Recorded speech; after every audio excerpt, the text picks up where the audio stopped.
يما بسم الله الرحمن الرحيم. هيو هيو هيو هيو هيو هيو هيو هيو هيو. Welcome, dear viewer. I hope you are having a wonderful Bismillah. night. Tonight, I'll be telling some terrifyingly scary stories. I hope you are warm and ready. Let's begin.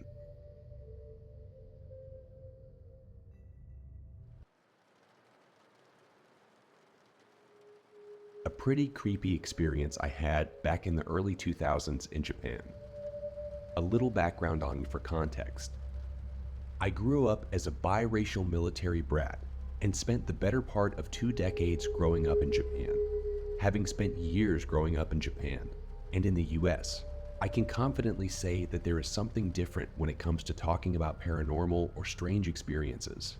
I imagine that many on the subreddit may be familiar with how popular spooky Asian stories have come in the last 20 or so years. So read on to hear about some of the strangest occurrences I have encountered. During my late teens and early 20s, my social circle and I had a naive obsession with exploring places in Japan known for paranormal activities, urban legends, and investigating creepy areas. This was prior to the advent of reality television really blowing up like ghost hunting shows. In Japan, shows like this would broadcast regularly in the summer.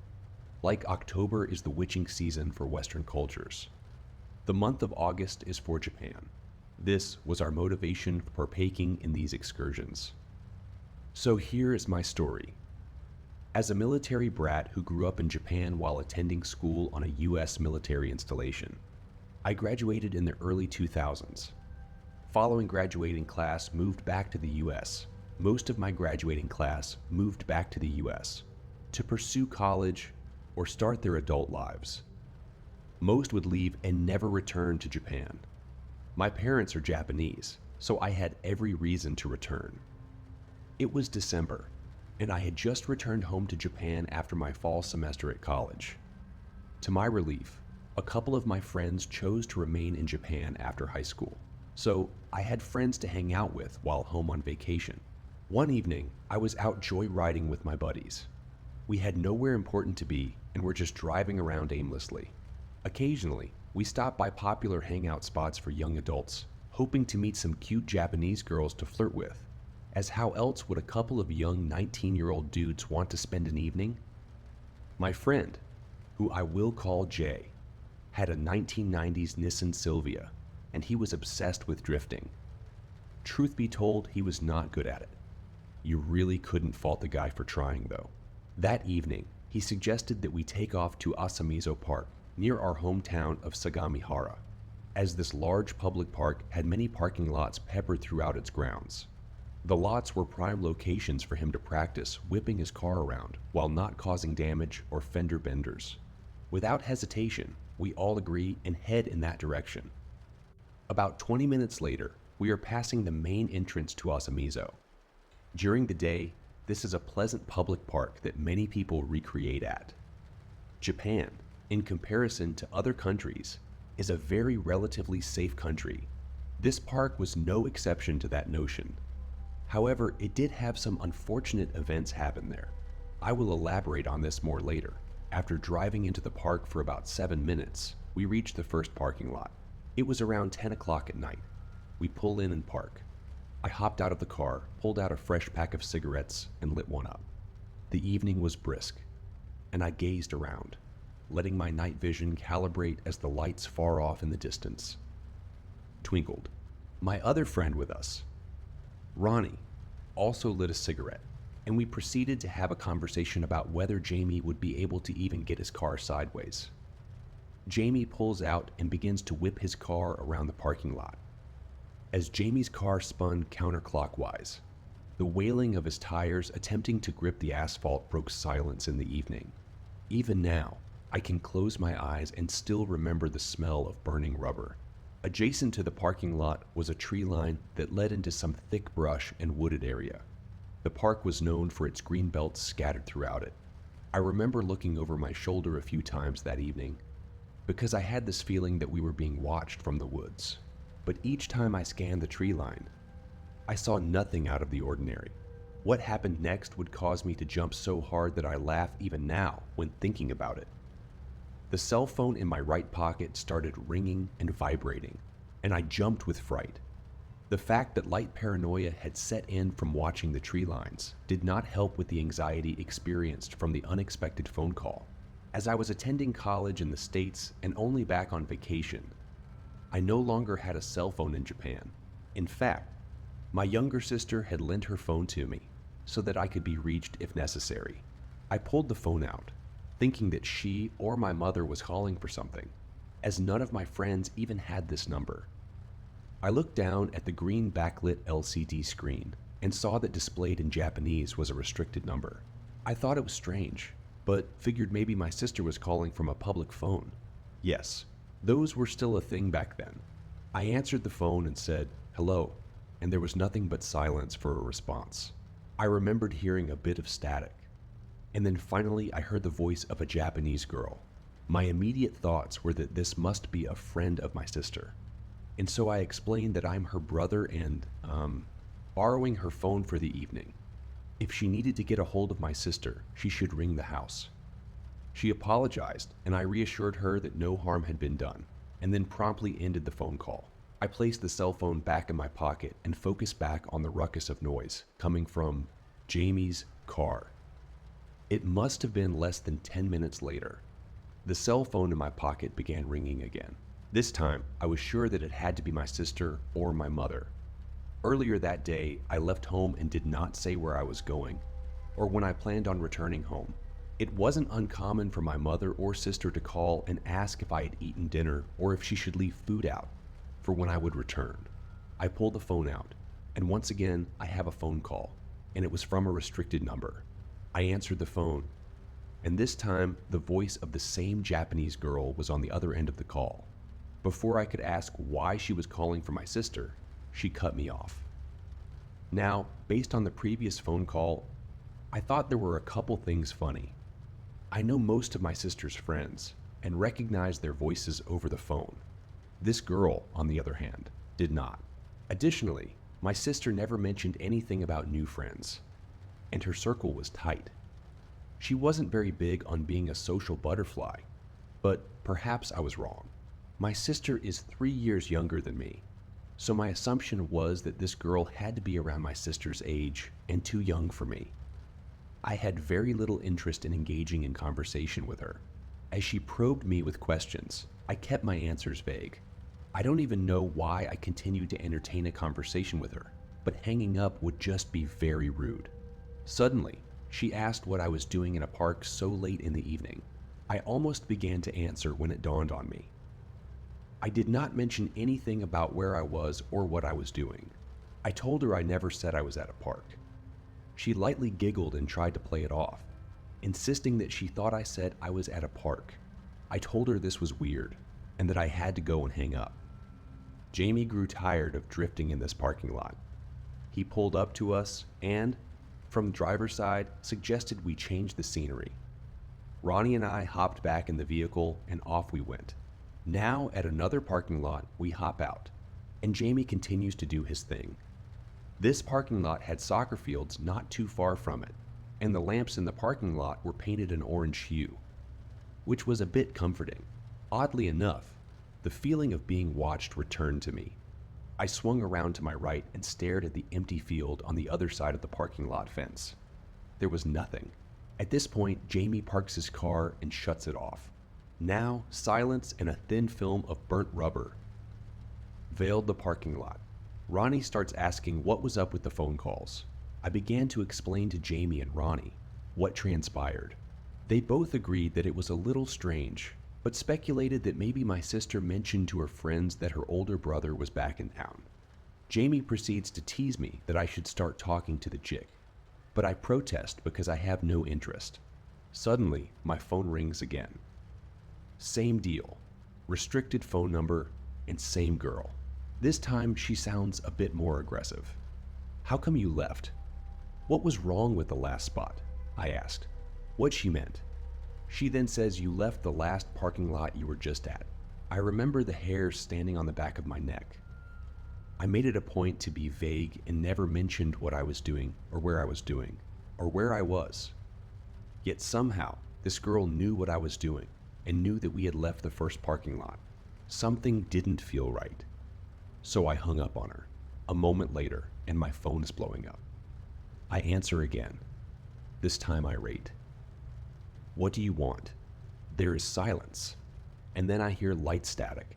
In a sort of hushed manner, I hear her voice say, I'm at the field. I see you. I spin around and face the field, looking for any signs of a person. I remember my heart racing a bit as I fumbled to figure out what exactly was going on. What do you mean you see me at the field? I ask. She tells me that she sees me standing with my friends wearing my gray jacket in my buddy's car. She tells me that she is coming over to us and wants to hang out. The line goes dead. I look at both Jamie and Ronnie and give the rundown on what she said. They both had weird looks on their faces, and I know them well enough to know when they're lying or pulling my leg. They both just look clueless. My phone rings again. Hey, I'm almost there. Will you wait for me? The girl asks. No. What is going on here? Why do you keep asking me questions? How do you know where I am? Just who are you anyway? I know all my sister's friends and I don't recognize your voice, I exclaimed. I never said I knew your sister, she replied in another hushed manner. At this point, I was like, what the hell? I look back at the field and I don't see anything. As I'm still on the phone with her, I asked where she was. She said that she would be there shortly. I'm sure my friends sensed the panic in my voice. Jamie goes on about how nobody knows we're fucking out here. How does this chick seem to have our location? Mind you, this is 2000 and social media, Internet 2.0, and smartphones are not things yet. People just can't get your location at that. On top of that, we are a few kilometers out of the way. You just don't randomly run into people like that. The evening is getting later, as it is past 11 p.m., and I have no explanation as to what is going on. My phone rings again, and before I can even say hello, she asks if I can see her. I am spinning and jerking like a laundry machine agitator at this point. Both of my friends decided that this was too weird. Ronnie yanks the phone from my hand and proceeds to speak with her as well. I should explain that we all speak Japanese. Although I am telling this story in English, all the conversations that are happening are in Japanese. Ronnie, feeling like this was a joke, decided to toy with her a bit. He starts to ask her what she is wearing. She begins explaining something to him based on what I can hear from how he responds. He then asks her what color her undergarments are, but then she abruptly hangs up. Ronnie tells me that he thinks he annoyed her enough that she may not bother calling again. We all nervously chuckle, as we cannot even begin to understand what just transpired. My phone blew up again. Same deal. Restricted call. I answer again. This time upset, but I'm cut off. Her voice is much louder now. I could hear what sounded like wind in the background. She begins saying that she is quickly approaching us, yelling to not leave her. She wants to be with us. All of a sudden, I hear Jamie drop a soda can as he faces the field. What the fuck is that? I remember Jamie saying it in disbelief. I hang the phone up. I look at both my friends, and Jamie motions to jump in the car. We all jump in, and he stomps on the gas as we make our escape. My phone rings again. I look, and although I don't want to answer, I feel as though I need to. I take the call, and I can hear her voice. It sounds slightly huskier. She casually said, "It's a shame that you all left before I could reach you." Jamie is driving frantically away from the park. At the time, I had no idea where he was taking us. It was just quiet in the car, as I had the phone held up to my ear. Oh well. I guess I will just need to follow and find you all at the Family Mart that you're going to stop at. She said this as she gave a creepy laugh. I then replied, "What the hell do you mean by the Family Mart that we are going to?" Before I realized it, Jamie had cut the wheel hard, pulled to the side of the road, threw his four-way hazard lights, and brought the car to a sudden stop. Ronnie, damn near hit the dashboard while sitting in the shotgun seat. Jamie turned and looked at me. I can still remember the white look on his face. He then quietly asked, how did she know I was taking us to Family Mart? Family Mart is a Japanese convenience store chain found throughout Japan. I hung the phone up and then powered it off. We sat in silence for a moment there. This felt like a weird dream or something. I told Jay, let's go somewhere else. Shortly after, we drove to a 24-hour restaurant that was our hangout spot, where many of our Japanese friends frequented. We just wanted somewhere brightly lit and somewhat crowded to chill out. As we walked up to the entrance, I could see some friends occupying a booth. We walked in and proceeded to join the party. After we ordered some coffee, we started explaining the strange occurrence. Initially, everyone listened with excitement, but as I explained the story, the look of excitement written on everyone's face eventually faded, and it got awkwardly quiet. Another female friend of mine who sat across from me looked at me and asked again where we were in the park. As she asked me this, I could see her making eye contact with her boyfriend, Hank.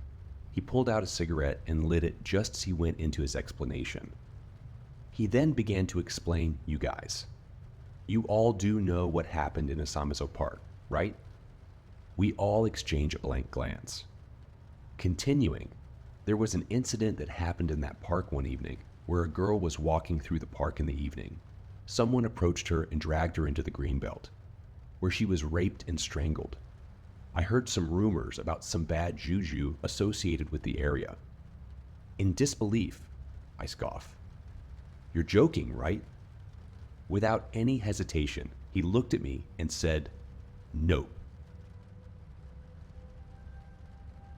I previously wrote this a few months ago in response to the question, what is your scariest road trip experience?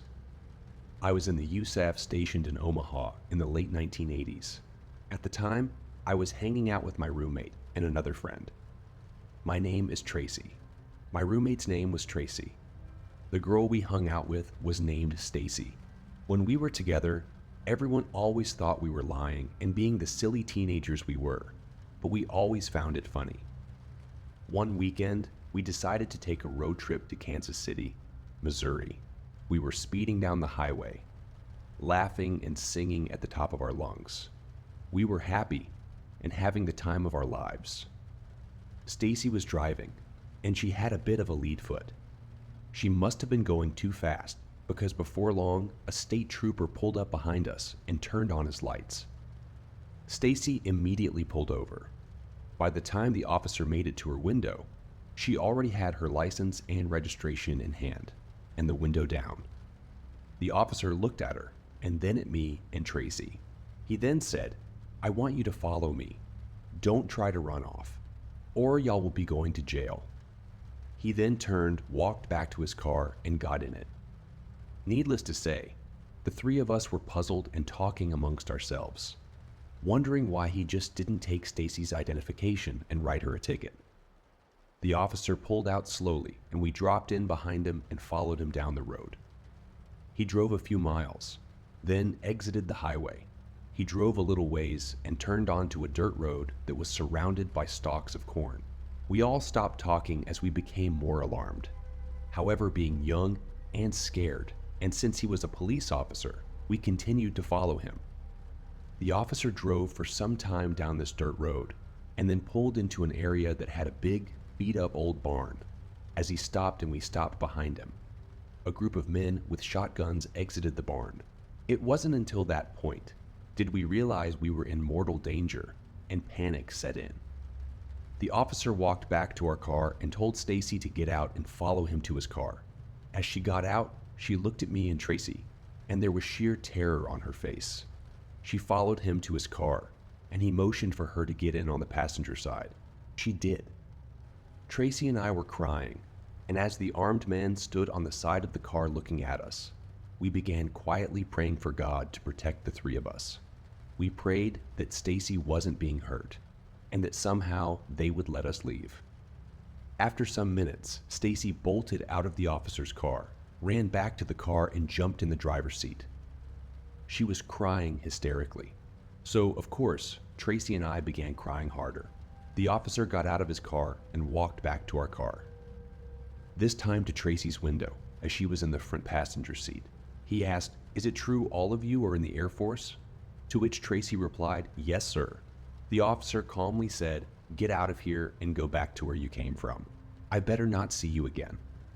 As soon as he finished, Stacy turned on the car, whipped it around, and sped back down the dirt road. She somehow navigated back to the highway. As she drove back toward the base, the silence was only broken by an occasional sob from one of us.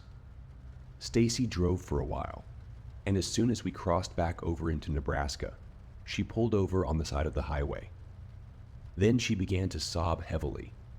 Tracy and I hugged her and asked if she was hurt in any way. She shook her head. She wasn't hurt. After she calmed down enough, she told us what happened in the police car.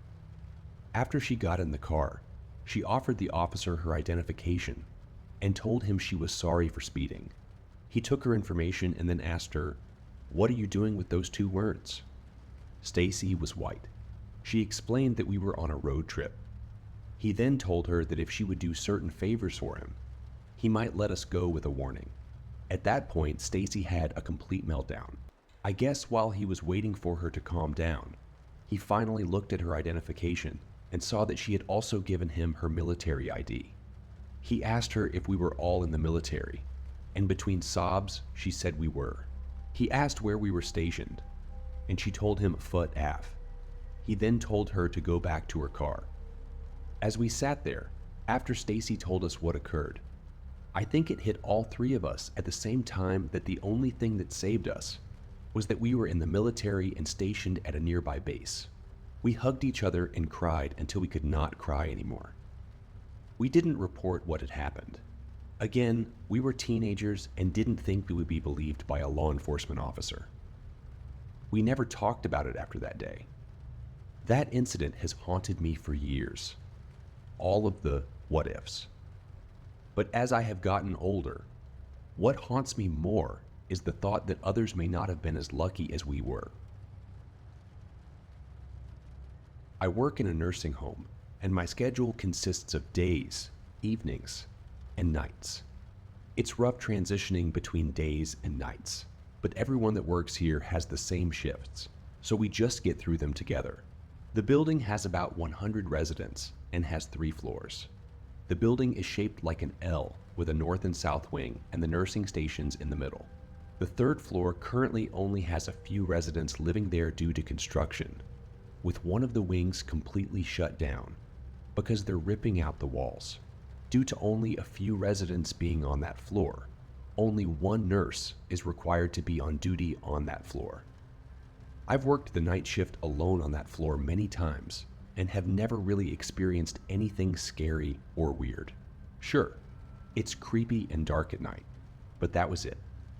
I've never believed in the paranormal at all. I had the mindset that I had to see it to believe it. I'm a huge fan of true crime and scary movies and stories, as well as true crime and paranormal documentaries, however. Over the years, a few of my coworkers have talked about how the 3rd floor is haunted. They'd hear knocks at night and see weird things.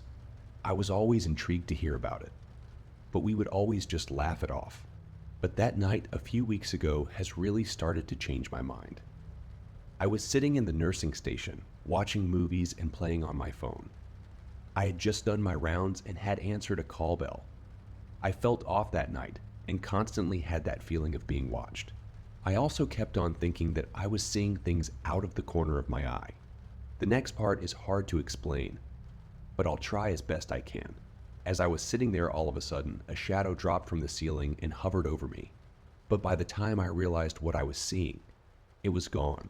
My heart jumped, and it jumped out of my chair.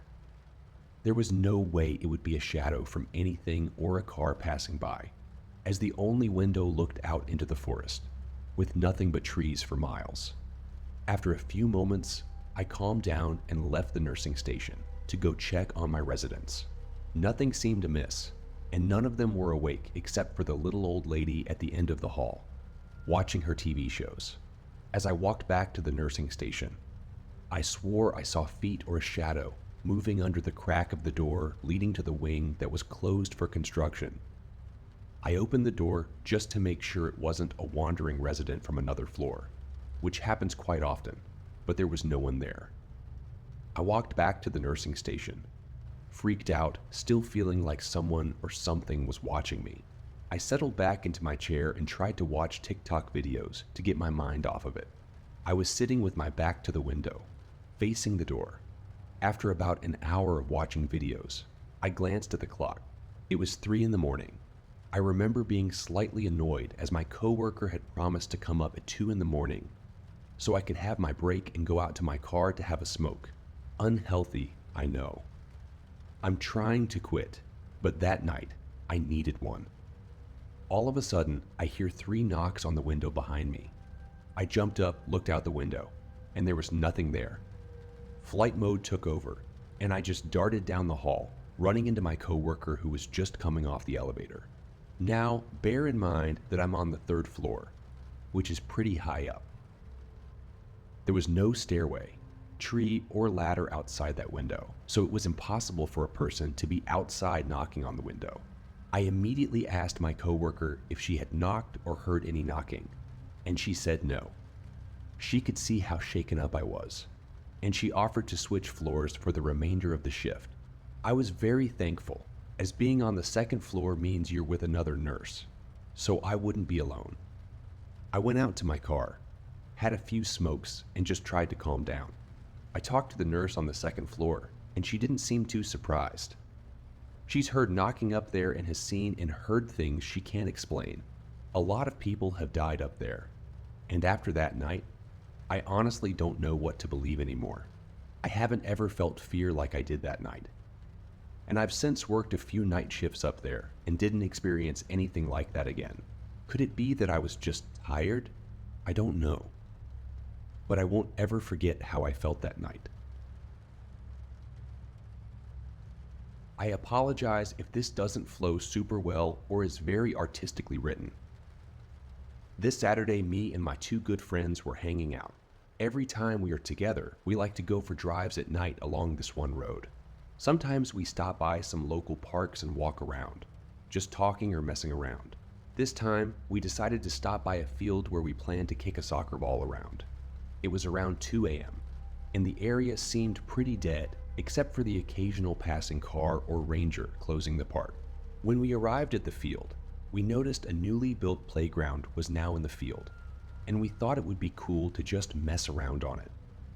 First, I parked the car and faced the high beams towards the field, leaving it running so we could use it to see what we were doing.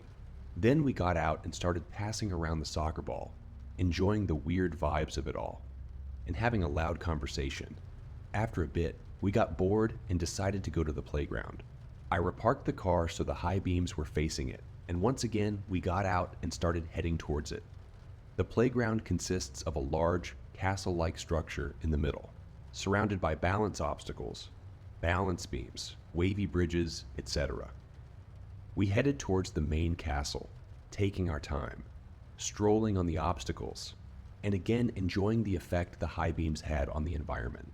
Looking back at the car, all I could see was our silhouettes, and if you looked at the playground, our figures cast long, pitch black shadows on the castle, adding to the feeling that parts of the castle were shrouded and hidden. As I took one more step closer to the castle, however, these feelings of excitedness and mild spookiness were slightly tarnished. I was hit with the smell of a cigarette, as if someone were smoking one just in front of me. Not realizing the implications, I called out for one of my friends and told them I smelled a cigarette. They said they didn't and stepped closer. They smelled it too, part joking and part serious. I said, what if there's someone over there smoking a cigarette? Being the skittish and on edge kids we were, we ran back to the car, laughing and joking. Once we sat down in the car, my friend suggested we drive around and scan the playground for anyone there, as we were now extremely curious. I took the car and drove it in a circle, then back around, sweeping from the right side of the playground to the left, exposing nothing. We then realized we had left the soccer ball on the field, so I drove the car into the field, and my friend stepped out and grabbed it. After this, we decided to do one last sweep and then get the hell out of there, as we were kinda spooked at this point. I scanned the playground with the high beams one last time and then stopped the car, facing the playground. We sat there for around 15 seconds on our phones, about to drive off, when it happened. My friend sitting in the back seat was the first to see it, starting to say something like, "Do you guys see that?" And then I looked up. Underneath the wooden beams of the now ominous castle, we saw a shape. A blurry red circle with a white center is moving as if it were a person. I know that doesn't make sense, but that's all I can say. It appeared as if it started from the back of the castle and was moving in a creature-like manner towards the front of the castle, towards us. In this split second of silence as we watched this, I unconsciously slammed the car into reverse and began very quickly spinning to get 180. And now remembering that moment, I have never felt that much fear in my entire life. Something about the way that thing was moving made me feel so unbelievably petrified. My stomach felt like it was thrown off a cliff, and my hair stood straight like a bed of nails. All three of us were now screaming, and I quickly and sloppily drove away. We had all seen the exact same thing. We were now driving away and began to calm down just a little, and we began wondering what the fuck that thing's. I assumed it was probably some homeless person who had gone under the playground for a smoke or something. To be sure, we decided we would drive past again and try to get a better look at the playground. Maybe seeing that what we had seen was some part of the playground, or maybe catching the person who had walked out from under the castle in a better light. As we came nearer to the playground, the tension began rising again, and I began to pull into the road that was connected to the parking lot. As I turned, my beams glanced over the playground for a second, and then over the road. On the side of the road, there was a man. He was dressed in a full sweat clothing outfit, with his hood over a baseball hat and a Swiss Army backpack. I quickly sped by him, and we felt as though we may have gotten our answer. We kept driving for a few seconds, then realized we had not seen any red on him. It was all white. I decided to turn back around and get a better look at this man to get some closure. When I went back on the same road, he was not there anymore. I assumed he ducked into the woods or something, so I kept going back towards my friend's house, deciding to return home. Taking the turn back onto the main road though, we saw him again. This time, he was walking in the complete opposite direction, unrealistically far from where we first saw him, again with his back to us. This was the cherry on top of the weirdness, and we drove back home in a state of excited terror. The one thing that we couldn't stop repeating was the fact that whatever or whoever that was had been there the whole time, under the castle, simply watching and listening to us.